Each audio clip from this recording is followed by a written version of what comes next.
Signe cet acte de transfert de propriété tout de suite, ou je livrerai la preuve de ta fraude corporative à la presse, et tu pourriras en prison. Le microphone résonna à travers la grande salle de bal. 300 invités se turent d'un coup. Les flûtes de champagne cessèrent de tinter. Le quatuor à cordes se figea. Mon propre père, Harland, se tenait sur la scène surélevée, lors du mariage d'1 million de dollars de ma sœur, tenant une pile de faux documents légaux, sous les projecteurs aveuglants. Il souriait, un sourire froid, calculé. Il pensait vraiment m'avoir acculé au pied du mur. Il pensait que j'étais toujours cet adolescent terrifié de 14 ans qu'il piétinait. Mais il se trompait lourdement. Je n'ai pas paniqué. Je n'ai pas transpiré. Mon esprit s'est simplement mis au point. Vous vous demandez peut-être comment un père peut faire ça à sa propre chair et à son propre sang. Comment un beau toast de mariage a pu se transformer en une tentative de chantage criminel devant des centaines de personnes. Pour comprendre la folie pure de ce moment, il faut revenir en arrière. Il faut comprendre que, dans ma famille, je n'ai jamais été un fils. J'étais juste une ressource à exploiter. Je m'appelle Gideon. J'ai 32 ans, et je suis le directeur de l'optimisation de la chaîne d'approvisionnement dans une grande entreprise technologique à Austin, au Texas. Ma vie quotidienne tourne autour de la logique, de l'évaluation des risques et de données brutes et concrètes. Je travaille avec des faits.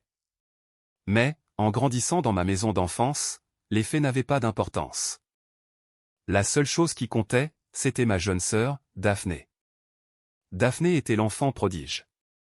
Elle était le soleil, la lune et les étoiles, tandis que je n'étais que la poussière sous leurs pieds.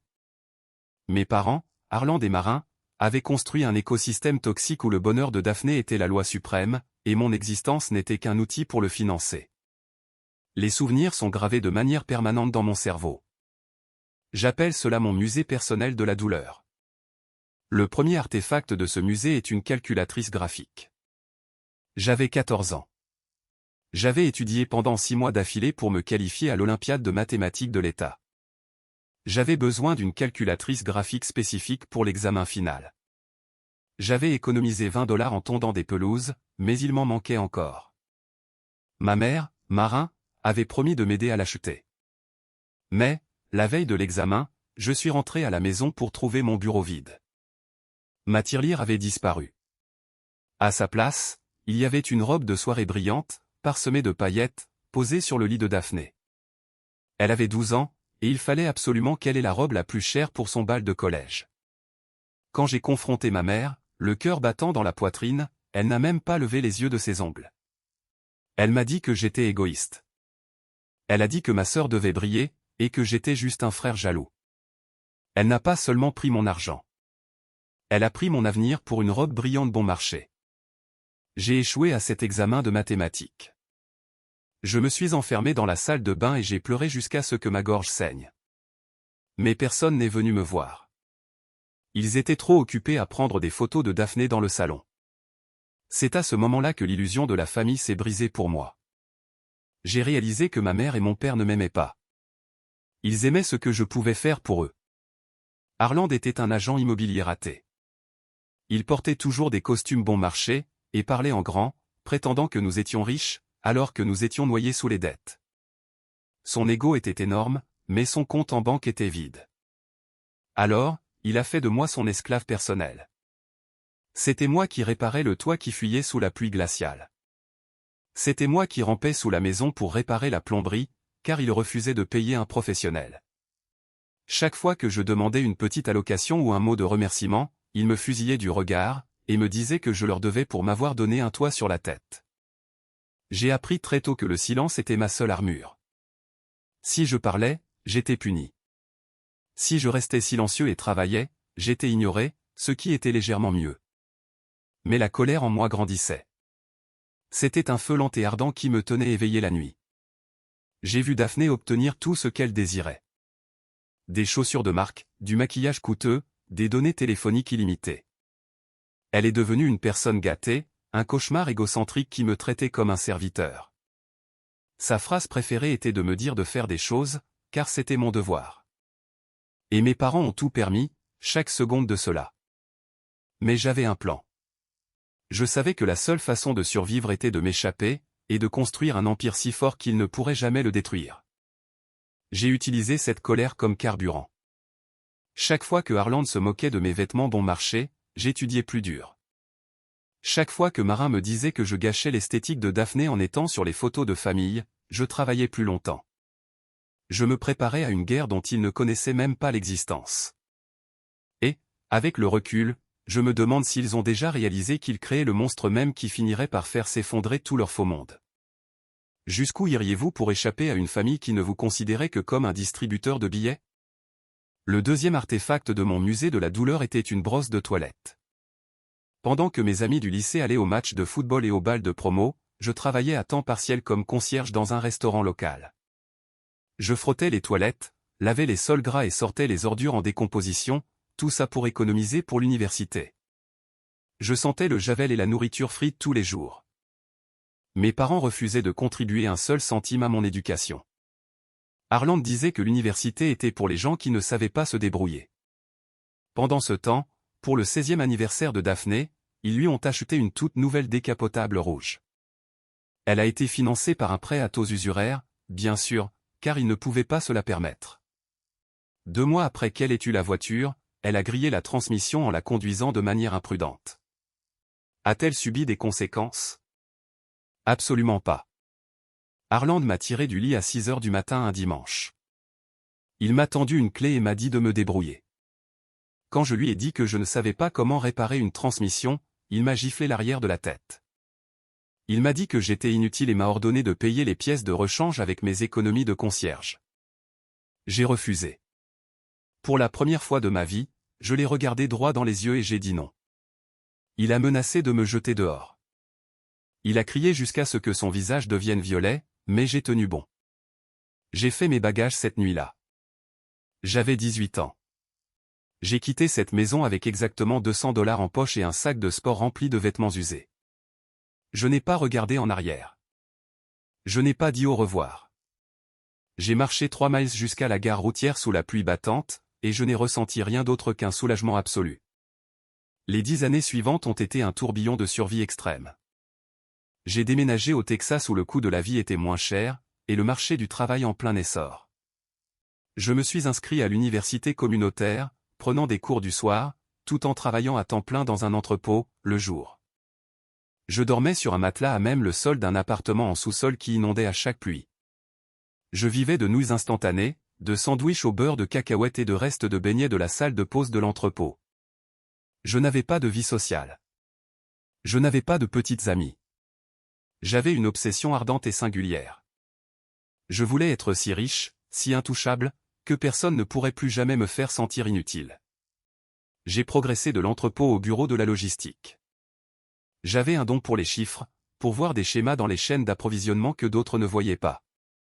J'ai optimisé les itinéraires d'expédition, réduit les coûts opérationnels de 20% dès ma première année, et j'ai gravi rapidement les échelons de l'entreprise.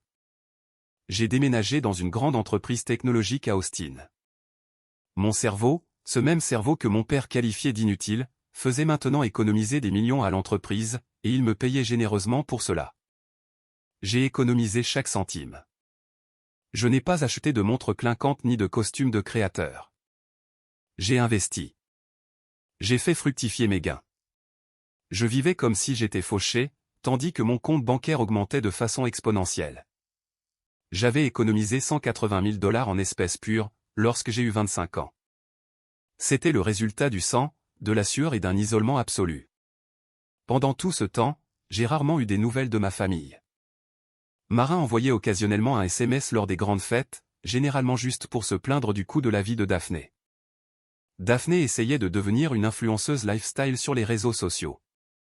Elle publiait des photos fortement filtrées d'elle-même sirotant des lattes dans des complexes de luxe, prétendant être une reine autodidacte.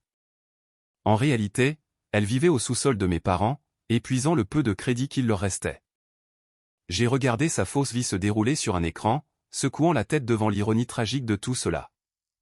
Il se noyait dans une mer de mensonges, prétendant être de la haute société, tandis que je construisais tranquillement une véritable forteresse avec des briques solides. Je pensais en être enfin libéré. Je pensais que le passé était enterré. J'avais établi une vie basée sur l'ordre, la logique et la paix. Ma carrière prospérait. Mes investissements portaient leurs fruits. Et j'étais entièrement autonome.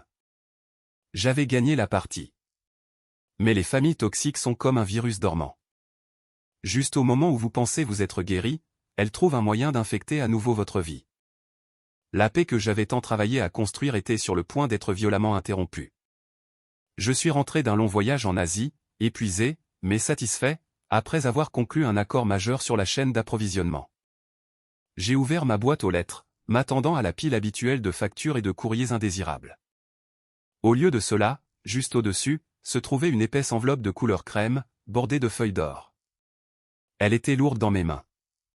L'adresse de l'expéditeur était écrite dans la calligraphie excessivement dramatique de Marin. Pourquoi me contactait-il maintenant, après des années de silence virtuel? Dans quel nouvel enfer essayait-il de m'entraîner? Avant que j'ouvre cette enveloppe dorée, vous devez comprendre où je me tenais quand je l'ai reçue. Je me tenais dans le foyer de ma maison. Mais ce n'était pas n'importe quelle maison. C'était mon triomphe ultime. C'était un manoir intelligent d'1,5 million de dollars, perché sur une falaise surplombant le lac Travis. Je l'avais acheté en espèces, et avec un plan hypothécaire très agressif que j'avais remboursé en avance. C'était un chef-d'œuvre d'architecture moderne, avec des baies vitrées insonorisées du sol au plafond, une piscine à débordement qui semblait se déverser directement dans le lac, et un système de sécurité de pointe qui nécessitait des scans biométriques pour entrer. Tout dans la maison était automatisé.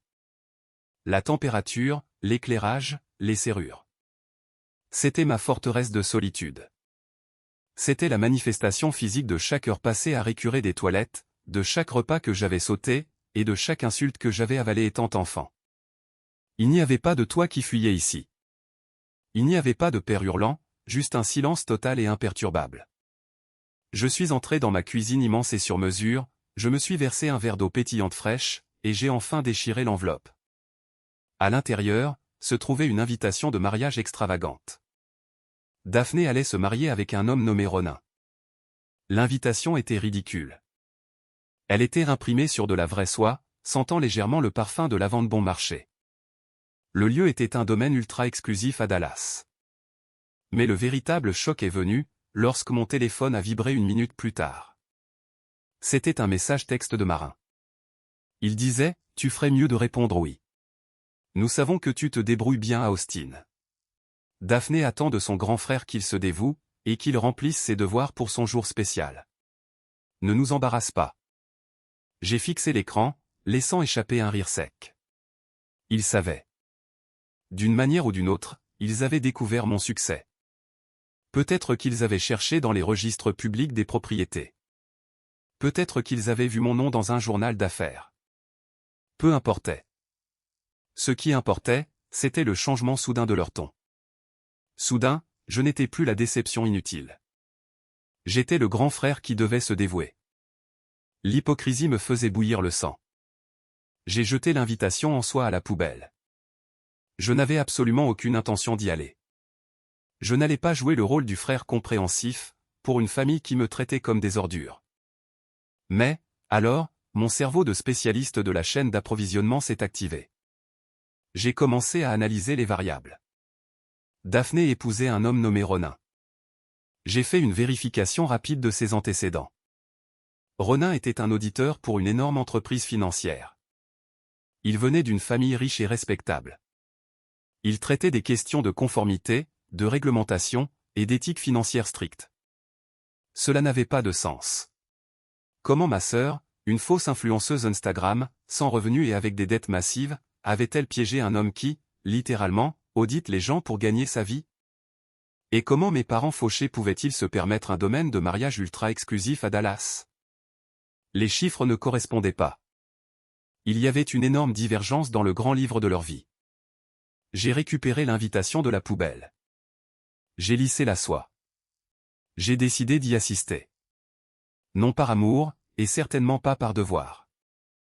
J'allais y aller, car je voulais voir leur visage, quand ils réaliseraient qu'ils ne pouvaient plus me contrôler.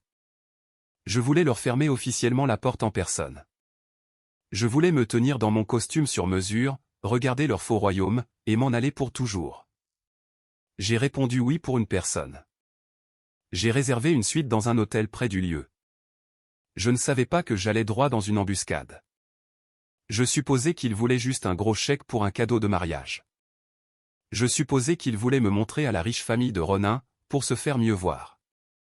J'avais gravement sous-estimé la profondeur de leur désespoir, et la pure et simple méchanceté de leurs intentions.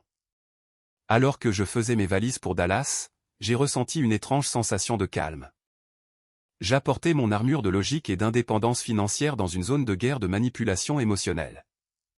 J'étais prêt, mais rien n'aurait pu me préparer à la catastrophe absolue qui m'attendait.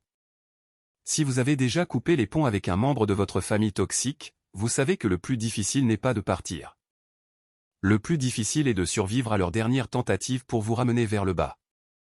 Avez-vous déjà marché dans un piège en sachant que c'en était un, juste pour voir à quel point les chasseurs étaient pathétiques?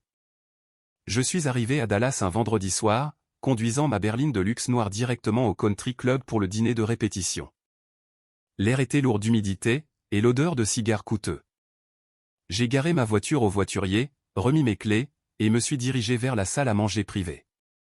Mais avant même d'atteindre la porte, mon téléphone a sonné. C'était le voiturier. Ma voiture avait été bloquée par un camion de livraison garé de manière agressive, et ils avaient besoin que j'autorise un remorquage. J'ai passé 45 minutes à gérer la logistique, sous une chaleur étouffante. Au moment où je suis finalement entré dans le dîner de répétition, j'étais en retard. La pièce débordait d'une opulence inutile. Des sculptures de cygnes en glace, une montagne de homards frais, et des bouteilles de vin que je reconnaissais de ma propre cave, coûtant facilement $500 chacune. Au moment où je suis entré, la musique a semblé baisser. Harland et Jart, mon cousin odieux, qui agissait toujours comme le fidèle toutou de Harland, se tenait près de l'entrée. Il ricanait. J'ai instantanément su qu'ils avaient orchestré le blocage de ma voiture. C'était un petit jeu de pouvoir puéril pour me faire mal paraître. Marin a immédiatement fondu sur moi comme un vautour. Elle portait une robe qui semblait horriblement moulante et beaucoup trop jeune pour elle.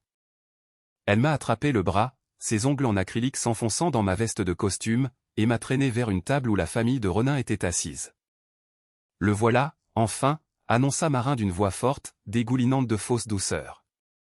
C'est mon fils, Gideon. Toujours en retard, toujours si irresponsable. Nous essayons de le garder sur la bonne voie, mais vous savez comment c'est. Elle rit, s'attendant à ce que tout le monde la rejoigne. Les parents de Ronin, polis, mais visiblement mal à l'aise, offrirent des sourires forcés. Je ne me suis pas excusé. Je ne me suis pas défilé. J'ai doucement retiré mon bras de sa prise, ajusté mes poignets, et me suis présenté professionnellement aux parents de Ronin. J'ai parlé avec l'autorité calme d'un homme qui gère des chaînes d'approvisionnement mondiales. Je pouvais voir la confusion dans leurs yeux. Ils s'attendaient à un idiot maladroit, d'après la description de Marin, mais ils ont eu un cadre à la place. Je me suis assis au fond de la table, et j'ai commencé à observer. C'est ce que je fais de mieux. J'observe. J'analyse. Daphné était assise à côté de Ronin.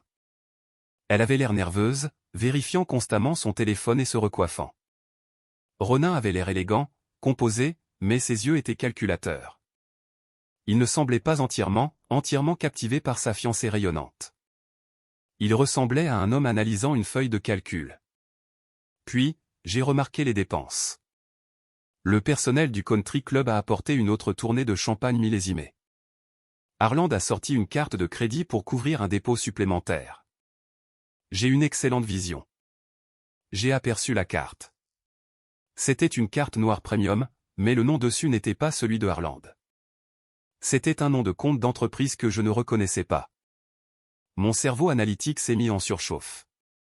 Les sculptures de glace, les invitations en soie sur mesure, le vin millésimé. Ce seul dîner de répétition coûtait environ $40 000. Le dernier emploi connu de Harland était la gestion d'un centre commercial en perdition. Marin ne travaillait pas. Daphné était une influenceuse ratée. Il gaspillait de l'argent qu'il n'avait pas. Et il le faisait juste devant une famille d'auditeurs financiers. Tout au long du dîner, Jart n'a cessé de me lancer des insultes passives-agressives. Et, Gideon. Toujours à te croire meilleur que tout le monde? J'ai entendu dire que tu avais une jolie petite maison à Austin. Dommage que tu ne partages pas ta richesse avec ta famille. Je l'ai ignoré, coupant mon steak avec une précision chirurgicale. Je n'étais pas là pour me battre avec des pions. J'observais le roi et la reine. Harland ne cessait de regarder sa montre, transpirant abondamment malgré la forte climatisation. Marin jetait des regards désespérés à Daphné. Il y avait une énergie frénétique et terrifiante sous leurs faux sourires. C'était un navire en train de couler, qui prétendait être une croisière de luxe. Le dessert fut servi, mais avant que je puisse prendre une bouchée, Harland s'approcha de ma chaise. Il se pencha, son haleine sentant fortement le scotch et le désespoir. « Nous devons parler » marmonna-t-il, sa voix dépourvue de la fausse gaieté qu'il utilisait pour les invités. Dans l'arrière-salle, maintenant. Ne fais pas de scène. J'ai essuyé ma bouche avec une serviette en lin, les plié soigneusement, et me suis levé. Je savais que ça allait arriver. Toute la mascarade, l'invitation, les petits retards, tout menait à ce moment précis. Je l'ai suivi dans un couloir tranquille, moquetté, loin des rires et des verres qui tintaient. Le piège était enfin en train de se refermer, mais ils n'avaient aucune idée de qui ils essayaient de piéger. Harland a poussé la lourde porte en chêne d'une salle de billard privée, à l'arrière du country club. Marin était déjà à l'intérieur, faisant les 100 pas sur le tapis persan. Au moment où la porte a claqué, les faux sourires ont disparu. Les masques sont tombés, et l'horrible vérité venimeuse de mes parents a été entièrement exposée. « Assieds-toi » aboya Harland, pointant un fauteuil en cuir. Je suis resté debout. J'ai croisé les bras, et les ai regardés avec un détachement total. Je ne suis pas là pour prendre des ordres. Dites ce que vous avez à dire, et faites vite. J'ai un rendez-vous tôt demain. Marin a cessé de faire les 100 pas, et m'a fusillé du regard. Ta sœur est sur le point de décrocher un contrat de marque énorme, un parrainage lifestyle d'une valeur de 500 000 $. C'est la percée qu'elle mérite, mais l'agence exige des preuves d'actifs significatifs, pour vérifier son statut d'influenceuse à forte valeur nette. Elle marqua une pause, s'attendant à ce que je comprenne la logique insensée qu'elle débitait. Quand je n'ai pas réagi, Harland s'avança, envahissant mon espace personnel. « Elle a besoin de ta maison, Gideon, dit-il, sa voix basse et grinçante. Elle a besoin que le manoir d'Austin soit listé sous son nom, comme un actif garant. Tu vas signer un transfert de propriété temporaire. Une fois que le contrat sera réglé dans quelques mois, nous le lui rendrons. » Je les ai regardés. J'ai laissé échapper un rire authentique et sans humour. Il résonna dans la pièce silencieuse. Vous voulez que je cède ma propriété d'1,5 million pour que Daphné puisse faire semblant d'être riche sur Instagram? Vous avez complètement perdu la tête? C'est juste une formalité, cria Marin, sa voix résonnant de manière stridente. Tu lui dois ça. Nous t'avons élevé. Nous t'avons tout donné. Vous ne m'avez rien donné, ai-je rétorqué, ma voix tombant dans un murmure dangereux et glacial. Vous avez volé mes économies. Vous m'avez fait nettoyer les toilettes. Vous m'avez jeté dehors avec 200 $. J'ai construit ma vie à partir de rien, et vous ne toucherez pas une seule de ces briques. Le visage de Harland se tordit de rage. Il attrapa les revers de ma veste de costume. Espèce de petit ingrat. Tu te crois si malin? Tu te crois intouchable dans ta belle maison de verre? Nous savons que ton entreprise a des clauses de moralité strictes pour ses cadres. Nous savons que ton conseil d'administration déteste les scandales. Il lâcha ma veste et sortit un morceau de papier plié de sa poche. Il me le fourra dans la poitrine. Je l'attrapai et le dépliai. C'était un document mal falsifié, un faux rapport de lanceur d'alerte affirmant que je détournais des fonds et harcelais sexuellement mes subordonnés. C'était une fabrication complète. Mais, dans le monde de l'entreprise, même la rumeur d'une enquête pouvait ruiner une carrière.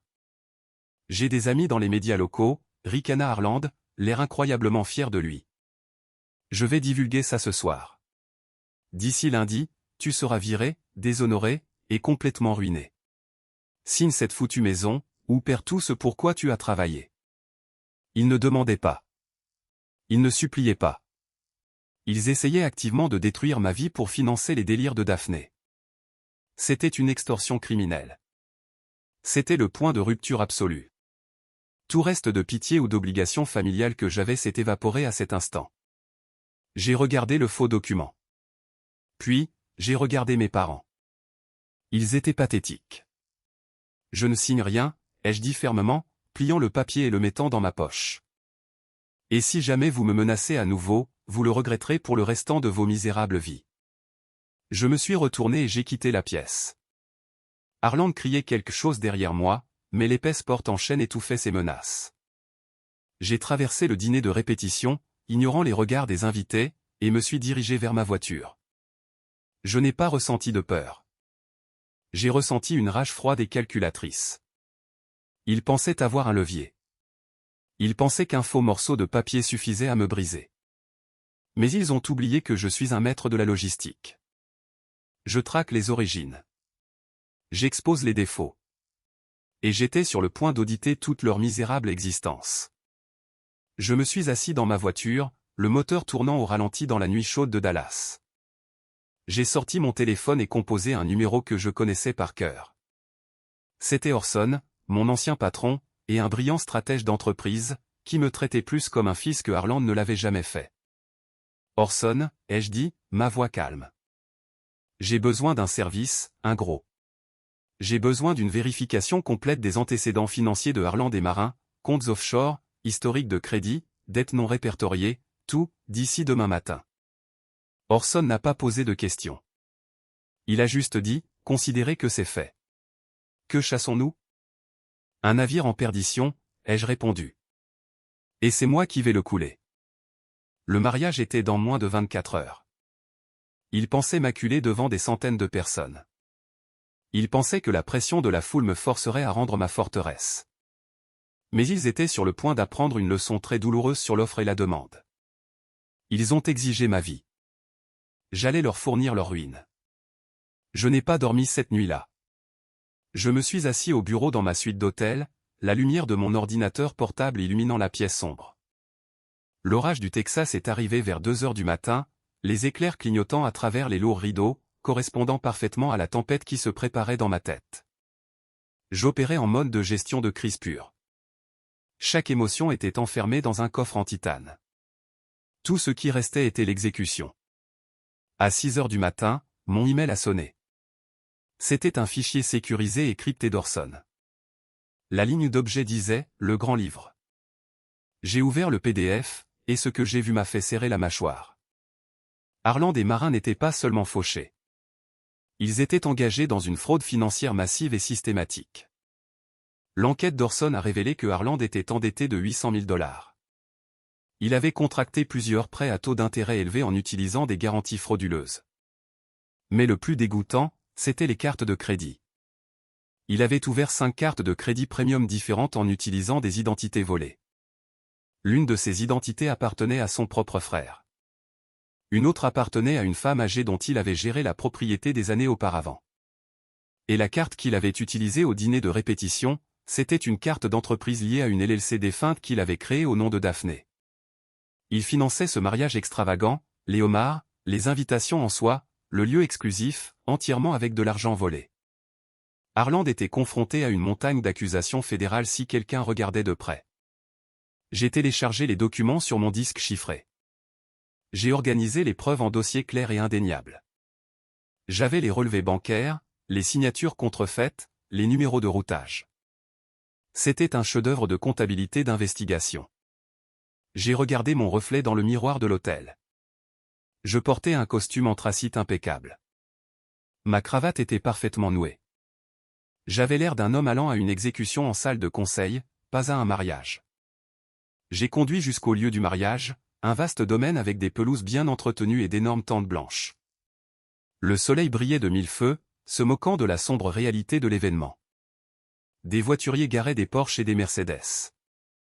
Des serveurs en gants blancs circulaient avec des plateaux de mimosa.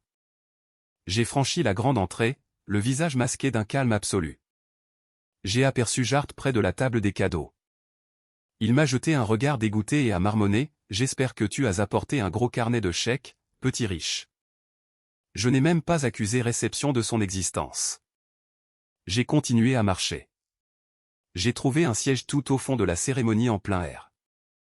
Les arches florales étaient tressées de roses blanches importées. Le quatuor à cordes jouait un magnifique morceau classique. C'était un mensonge parfait et coûteux. J'ai vu Daphné marcher dans l'allée. Elle était magnifique dans une robe de créateur sur mesure, souriant brillamment pour les photographes engagés. Mais, quand j'ai regardé Ronin, debout à l'autel, j'ai remarqué quelque chose d'étrange. Sa posture était rigide. Son sourire n'atteignait pas ses yeux. Ses mains étaient serrées en poing sur les côtés. L'auditeur savait quelque chose. Je pouvais le sentir. La cérémonie s'est déroulée sans accroc. Les vœux ont été échangés, les alliances ont été passées, et des applaudissements polis ont résonné sur la pelouse. Les invités sont passés à la grande salle de bal pour la réception. La pièce était époustouflante. Des lustres en cristal, d'énormes centres de table, et un gâteau de mariage imposant à 6 étages. J'ai pris ma place assignée à une table éloignée des mariés. J'ai bu de l'eau pétillante et j'ai attendu. Je savais que Harland ne pouvait pas résister au projecteur. Je savais qu'il allait faire son coup lorsque la foule serait la plus nombreuse, supposant que la pression publique me forcerait à agir. 1 heure après le début de la réception, juste après que le plat principal ait été desservi, Harland est monté sur scène. Il a tapoté le microphone. Un sifflement de l'arsène aigu a transpercé le brouhaha, et la pièce est devenue silencieuse. Il a souri chaleureusement, jouant à la perfection le rôle du fier patriarche.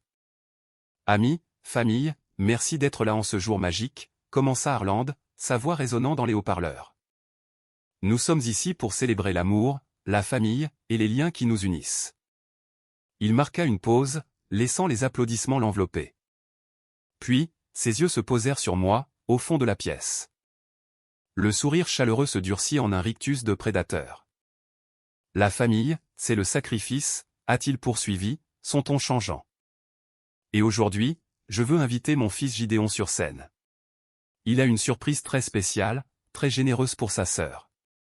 Un cadeau qui garantira son avenir. » Le projecteur s'est soudainement braqué sur moi. 300 têtes se sont tournées pour me regarder. Les gens ont commencé à applaudir, s'attendant à un discours émouvant et à un chèque conséquent. Marin se tenait près de la scène, hochant vigoureusement la tête, les yeux écarquillés d'une anticipation frénétique. Ils avaient préparé le terrain. Ils avaient amené le public. Ils pensaient avoir toutes les cartes en main. Je me suis lentement levé, j'ai boutonné ma veste de costume, et j'ai commencé la longue marche vers l'avant de la salle. Ma main a effleuré la clé USB dans ma poche. « Tu voulais un spectacle, Harland ?» pensais-je en montant les marches de la scène. « Je suis sur le point de te donner la performance de ta vie. Si vous appréciez cette histoire de vengeance ultime, veuillez appuyer sur le bouton j'aime, vous abonner et laisser un commentaire avec le nom de la ville où vous vivez. Chaque commentaire aide cette vidéo à atteindre plus de personnes. Merci beaucoup pour votre soutien. » La marche vers la scène ressemblait à un cauchemar au ralenti. Pourtant, mon esprit fonctionnait avec une précision cristalline. À chaque pas que je faisais sur ce tapis moelleux, je sentais les regards de 300 invités brûler mon dos. Ils s'attendaient à un moment émouvant. Ils s'attendaient à ce que le grand frère, ayant réussi, remette les clés d'une voiture de luxe ou un chèque conséquent à la belle mariée. Je pouvais voir les invités sourire, brandissant leur téléphone pour enregistrer le moment. Je pouvais sentir le parfum lourd du côte de bœuf rôti, et des arrangements floraux coûteux. C'était une illusion parfaite, fabriquée, d'une famille aimante. Harland se tenait au centre de la scène, tenant le microphone d'une main et un épais dossier en manie de l'autre, son eau de Cologne bon marché se mêlant à l'odeur de sueur qui émanait de lui. Alors que j'atteignais le haut des marches, il s'avança et me passa le bras autour de l'épaule. Pour le public, cela ressemblait à un père aimant embrassant son fils, mais sa prise était comme un étau, ses doigts s'enfonçant douloureusement dans ma clavicule. Il se pencha près, sa bouche juste à côté de mon oreille, et le microphone était positionné juste assez loin, pour que seul moi puisse entendre sa vraie voix. « Tu vas sourire », murmura Harland, sa voix sifflante et venimeuse. « Et tu vas signer cet acte de transfert de propriété tout de suite. Si tu ne le fais pas, j'ai un second document dans ce dossier. C'est un affidavit sous serment, d'un de tes anciens employés, détaillant une fraude corporative massive et des détournements de fonds. J'ai des copies prêtes à être envoyées par email à ton conseil d'administration, ton PDG, et l'Austin Business Press, d'une simple pression sur un bouton. Tu vas céder la maison à Daphné, ou tu vas perdre ta carrière, ta réputation, et ta liberté ce soir. Acquiesce si tu me comprends. » Il recula légèrement, son visage se tordant en un large sourire radieux pour la foule. Il porta le microphone à ses lèvres. « Gideon a toujours été la force tranquille de notre famille, » annonça Harland, sa voix résonnant à travers la grande salle de bal. Et aujourd'hui, il veut montrer son amour inébranlable pour sa petite sœur en lui offrant le fondement ultime pour sa nouvelle vie. Marin se tenait près du bord de la scène. Elle vibrait littéralement d'excitation, ses mains jointes comme en prière. Daphné était assise à la table des mariés, l'air incroyablement suffisant, tenant un verre de champagne. Il s'était vraiment convaincu que cela allait fonctionner. Il pensait que la terreur pure de l'humiliation publique et de la ruine corporative me ferait flancher. Il pensait que je signerais aveuglément ma forteresse d'1,5 million, juste pour maintenir la paix. J'ai baissé les yeux sur le dossier que Harland m'avait fourré dans les mains. Je l'ai ouvert. Sur le côté droit se trouvait un acte de transfert de ma propriété à Austin, au Texas. Il était entièrement rempli, ne nécessitant que ma signature et un tampon de notaire. Sur le côté gauche se trouvait le faux rapport de lanceur d'alerte. J'ai rapidement parcouru le texte. C'était risible. La terminologie légale était complètement fausse. Les accusations financières n'avaient aucun sens pour un directeur de chaîne d'approvisionnement. Et la mise en forme semblait avoir été tapée par un lycéen. C'était une contrefaçon désespérée, et bâclée. Je n'ai pas paniqué. Je n'ai pas tremblé. J'ai ressenti un calme profond et glacial m'envahir. Dans le monde de la logistique et de la gestion de la chaîne d'approvisionnement, lorsque vous identifiez une défaillance critique dans le système, vous n'essayez pas de la réparer avec du ruban adhésif. Vous démontez complètement le composant défectueux et le retirez du réseau pour toujours. Harland était un composant défectueux. J'ai levé les yeux du dossier. J'ai regardé le visage en sueur et avide de Harland. J'ai regardé le sourire maniaque de Marin, puis j'ai souri. Ce n'était pas un sourire chaleureux. C'était le sourire d'un prédateur qui venait de fermer la cage de l'intérieur. J'ai tendu la main et j'ai pris le microphone directement des mains de Harland. Il l'a lâché, supposant que j'étais sur le point de prononcer un discours de capitulation en larmes. Il a même bombé le torse, l'air fier de son extorsion. « Merci, Harland », ai-je dit dans le microphone, délibérément, refusant de l'appeler papa. Ma voix était calme, résonnante, et complètement dénuée de peur. Vous avez raison. La famille, c'est le sacrifice, et c'est aussi l'honnêteté. Alors, avant que je ne signe un document légal transférant un domaine d'1,5 million, je pense qu'il est juste que nous le fassions vérifier par un expert. Après tout, nous ne voudrions pas de complications légales pour le brillant avenir de Daphné et Ronin, n'est-ce pas? Le fier sourire de Harland vacilla. Une lueur de confusion traversa ses yeux. Qu'est-ce que tu fais? Signe-le, c'est tout, siffla-t-il entre ses dents, s'approchant. Je l'ai ignoré. J'ai regardé au-delà de la scène, balayant les tables remplies de la riche famille de Ronin. En fait, ai-je dit, élevant la voix pour m'assurer que chaque personne dans la pièce m'entendait clairement. Je crois que la tante de Ronin, Kreza, est une associée principale dans un cabinet d'avocats très prestigieux ici à Dallas. Kreza, me feriez-vous l'immense honneur de monter sur scène, juste un instant, pour témoigner de cette incroyable transaction familiale? La pièce changea. Le silence poli et expectant se transforma en un murmure confus. Marin recula d'un pas, ses mains tombant sur les côtés. Le visage de Harland se vida de toutes couleurs. Il tenta de me reprendre le dossier, mais je me suis glissé hors de sa portée. Le piège n'était plus le leur. Il était le mien. Kreza était une femme redoutable, à la fin de la cinquantaine. Elle portait un tailleur pantalon bleu marine sur mesure, et se tenait avec le genre d'autorité naturelle qui ne vient qu'après des décennies à détruire des gens dans les salles d'audience. Elle se leva de sa table, l'air légèrement perplexe, mais profondément intriguée. Toute la pièce regardait en silence absolu, tandis que ses talons claquaient sur le parquet, résonnant comme le tic-tac d'une bombe à retardement. Alors qu'elle montait les marches de la scène, Harland paniqua. Il se plaça devant elle, levant les mains. « Oh, pas besoin. Pas besoin du tout, balbutia Harland, sa voix se brisant nerveusement. C'est juste une affaire de famille privée, un geste cérémoniel.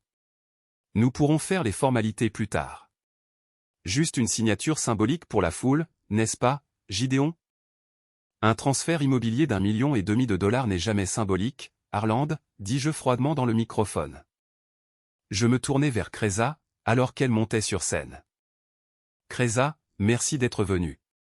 Mon père vient de me présenter cet acte de transfert, accompagné d'un document secondaire qu'il prétend détruire ma carrière, si je ne signe pas le premier. Puisque vous êtes une experte en droit des contrats et en fraude, j'aimerais avoir votre avis professionnel sur ces papiers. Le soupir collectif des 300 invités fut audible. Les gens ont littéralement laissé tomber leurs fourchettes. La musique avait cessé depuis longtemps. Daphné se leva de la table des mariés, son visage devenant livide. Marin laissa échapper un bruit étranglé. Quelque part entre un couinement et un sanglot. J'ai tendu le dossier ouvert à Cresa. Elle le prit, sortit une paire de lunettes de lecture de sa poche, et les posa sur l'arête de son nez. Le silence dans la pièce était suffocant. On pouvait entendre le bourdonnement de la climatisation. Harland transpirait si abondamment que le col de son costume bon marché était trempé. Il regardait autour de lui frénétiquement, comme un animal piégé cherchant une sortie, mais il était cloué par les regards de centaines de personnes riches et influentes. Cresa a passé exactement 30 secondes à regarder les documents. D'abord, elle a examiné l'acte de transfert de propriété. Puis, elle a lu le faux rapport de lanceur d'alerte. Elle ne s'est pas pressée. Elle a laissé le silence agonisant s'étirer, laissant Harland mijoter dans sa propre perdition imminente. Finalement, elle a baissé ses lunettes et a regardé Harland avec une expression de pur dégoût non dissimulé. « Eh bien, dit Cresa, et sa voix porta naturellement à travers la pièce silencieuse, sans même avoir besoin du microphone. C'est assez remarquable. L'acte de propriété manque de code de registre de comptes vitaux, ce qui le rend entièrement invalide. Mais ce n'est pas le moindre de vos problèmes, elle brandit le faux rapport de lanceur d'alerte. Ce document secondaire, continua Cresa, son ton sec et clinique, est une fabrication complète. Le formatage est complètement erroné pour un dépôt légal d'entreprise dans l'État du Texas. De plus, tenter d'utiliser un document contrefait pour contraindre quelqu'un à céder un actif de grande valeur, sous la menace de sabotage de carrière, est la définition même de l'extorsion et du chantage criminel. Elle se tourna directement vers Harland, qui semblait sur le point de s'évanouir. Dans cet état, dit-elle, sa voix tombant à un registre terrifiant et calme, l'extorsion criminelle impliquant des actifs de plus d'1 million de dollars entraîne une peine minimale obligatoire de 5 à 10 ans dans un pénitencier fédéral. Vous n'avez pas seulement embarrassé votre fils ce soir, monsieur.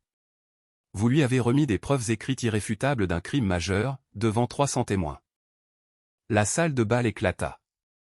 Les murmures se transformèrent en fortes rumeurs, puis en véritables cris. Les gens se levaient. Marin se précipita sur scène, essayant d'arracher le dossier des mains de Cresa, pleurant hystériquement. C'est un malentendu. C'est une blague. Nous testions juste sa loyauté envers sa sœur, hurla Marin, son maquillage coulant sur son visage. La loyauté, dis-je dans le microphone, ma voix transperçant ces mensonges pathétiques. Vous avez volé mes économies pour l'université afin d'acheter une robe. Vous m'avez fait nettoyer les toilettes pour payer ma propre nourriture, pendant que vous lui achetiez une voiture. Et ce soir, vous avez essayé de voler la maison que j'ai bâtie à partir de rien, pour financer un faux style de vie d'influenceuse qu'elle ne peut pas se permettre. La seule blague ici, c'est le fait que je vous ai un jour appelé famille. Harland était paralysé. Son grand plan de maître s'était évaporé en moins de 3 minutes. Il était exposé. La figure paternelle riche et prospère qu'il avait prétendu être fut dénudée, révélant la fraude pathétique et désespérée qu'il était vraiment. Mais je n'avais pas fini, et Ronin non plus. Car les documents entre les mains de Harland n'étaient qu'une fraction des mensonges. La véritable explosion était sur le point de venir du marié lui-même. Avant que Harland ne puisse même tenter de former une phrase cohérente pour se défendre, un larcène aigu et fort du microphone déchira la salle de bal. Tout le monde se tourna vers la source. C'était Ronin. Il se tenait à la cabine du DJ, à l'autre bout de la pièce, tenant un microphone secondaire. Ronin n'avait pas l'air d'un marié heureux. Il ressemblait à un auditeur qui venait de trouver l'ultime divergence dans un grand livre. Il avait l'air furieux, froid, et complètement lassé de la mascarade. Puisque nous vérifions des documents ce soir, la voix de Ronin résonna à travers les haut-parleurs, dépourvue de toute chaleur. Je pense qu'il est temps de regarder les finances derrière ce magnifique mariage. Daphné hurla, Ronin, qu'est-ce que tu fais? Arrête. C'est notre jour spécial. Tais-toi, Daphné, claqua Ronin, sa voix claquant comme un fouet. Daphné tressaillit littéralement, s'effondrant sur sa chaise.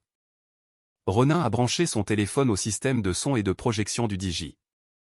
Un écran massif s'est déroulé derrière la scène, où Harland, Marin, Cresa et moi nous tenions. Une seconde plus tard, une feuille de calcul haute définition a clignoté sur l'écran, pour que 300 personnes puissent la voir. C'étaient les mêmes données financières que mon ancien patron, Orson, m'avait envoyées ce matin, combinées avec les propres recherches professionnelles de Ronin. Mon travail est de trouver les passifs cachés, expliqua Ronin à la foule stupéfaite, pointant l'écran massif.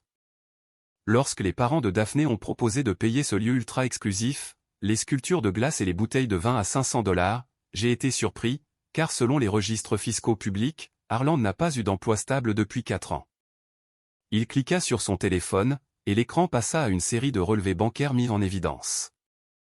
Alors, j'ai fait quelques recherches, continua Ronin sans relâche. Ce mariage n'est pas une célébration. C'est une scène de crime. Harland et Marin sont actuellement endettés de $800 000. Ils ont payé la compte de ce lieu en utilisant une carte de crédit d'entreprise liée à une société écran défunte. Ils ont payé le traiteur en utilisant une carte de crédit ouverte sous une identité volée. Ils sont complètement en faillite, et ils comptaient extorquer la propriété de Gideon ce soir, pour l'utiliser comme garantie, afin de rembourser leur prêt frauduleux.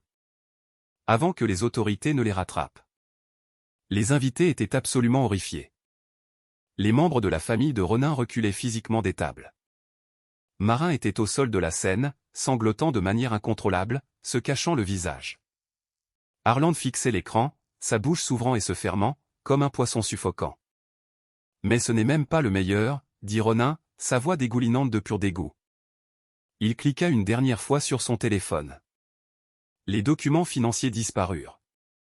À leur place, une série de messages textes et de photos horodatées apparurent sur l'écran massif. C'étaient des messages entre Daphné et un homme nommé Julian, le photographe qu'ils avaient engagé pour le mariage. Les messages étaient extrêmement explicites, détaillant des rencontres à l'hôtel qui avaient eu lieu seulement 2 jours avant le mariage. Daphné m'a dit qu'elle était dans un spa, en train de se préparer pour le grand jour, dit Ronin, fixant directement sa fiancée, qui pleurait maintenant hystériquement, son maquillage parfait complètement ruiné. Il s'avère qu'elle se préparait avec le photographe dans une chambre de motel, de l'autre côté de la ville.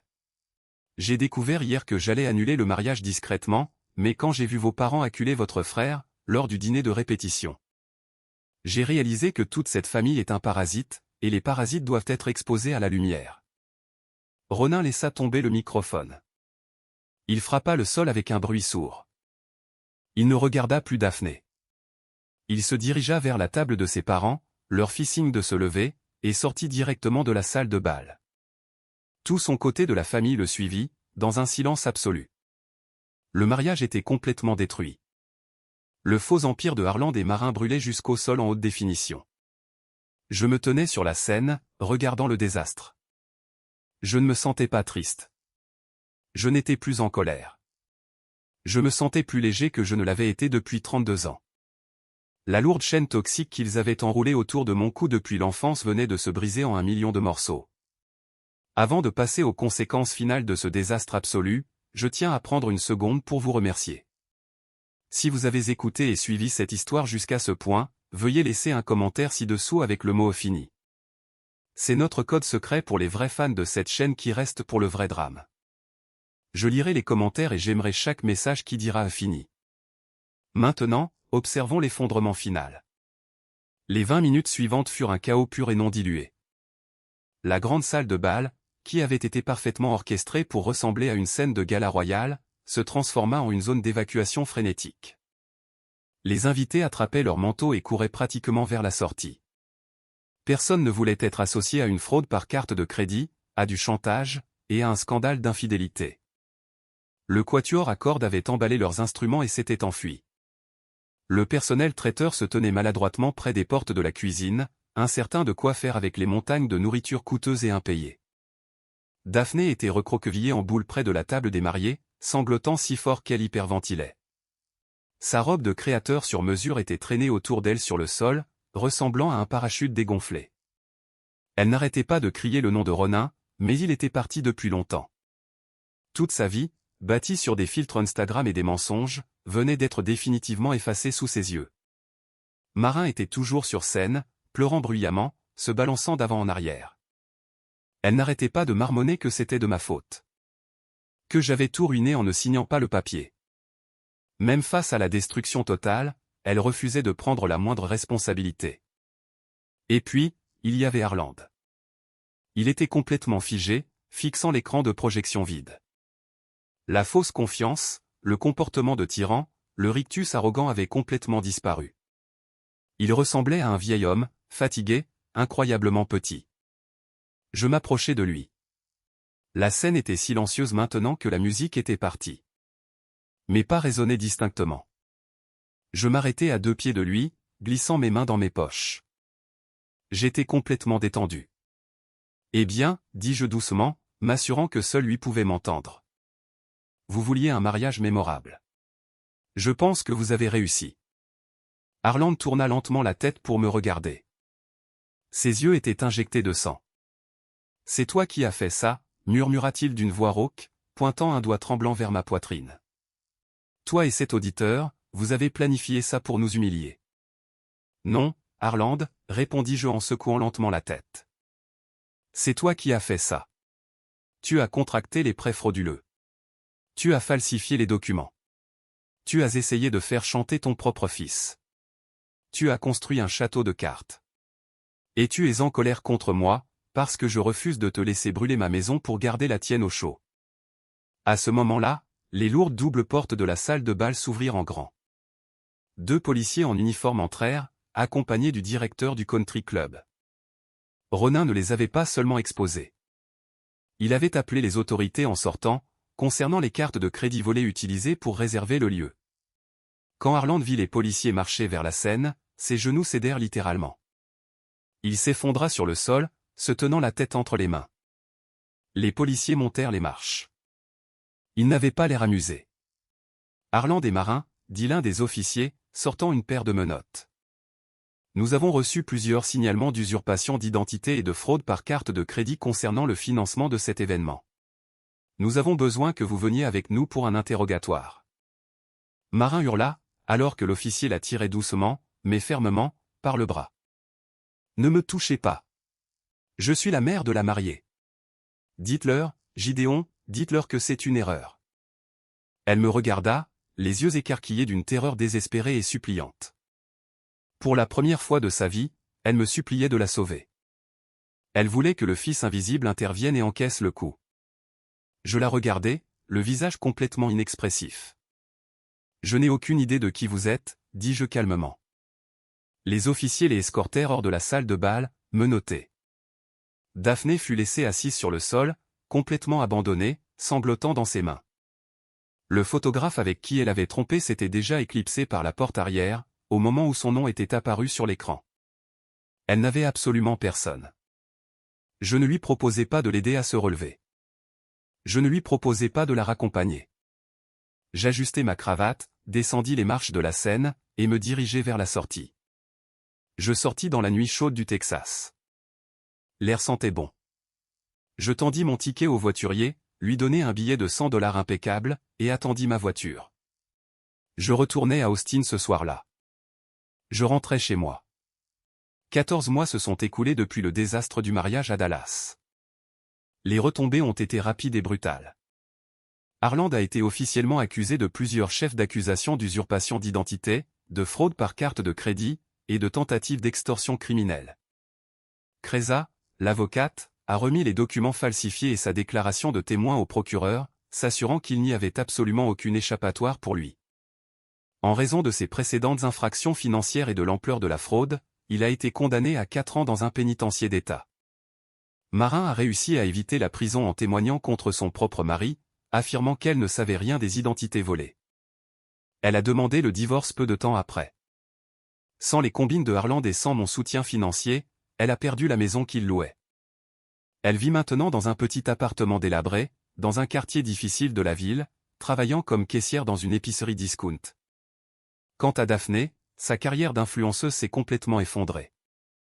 La vidéo de Ronin exposant son infidélité est devenue virale dans les cercles locaux, et chaque sponsor de marque l'a immédiatement lâchée. Elle a déposé le bilan en raison de ses dettes de cartes de crédit massives, et occupe maintenant un emploi de vendeuse au salaire minimum, vivant dans la petite chambre d'amis de Marin. L'enfant prodige a finalement dû faire face à la réalité, et la réalité n'a pas été tendre.